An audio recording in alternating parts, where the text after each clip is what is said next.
আরে ভাই কইলে তো কইবেন কই আলাইলাম, মানে একটা মানুষের হাতের রান্দা এত পরিমাণ ভালো কেমনে হয় ভাই? এ ওর পোলা মানুষ।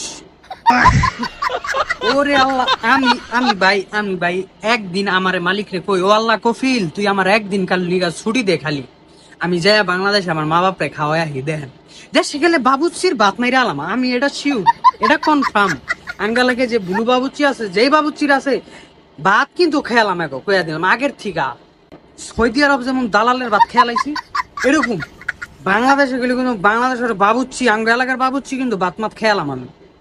মানে বুঝলেন নি আর কি কি রান্ধি ভাই, হুদা লবণ মুরগি আর ওই লগা মশলা লাল হলুদ ফাঁকি মরিচ ফাঁকি, হ্যাঁ সাত আত্মাতলায় খেয়াল ভাই। মানে আমার মাথায় ধরে না ভাই, মানে আল্লাহ তাআলা যাকে মনে করলেন চায় যে দিব, সব দিকটা দেয়। আলহামদুলিল্লাহ আলহামদুলিল্লাহ আলহামদুলিল্লাহ।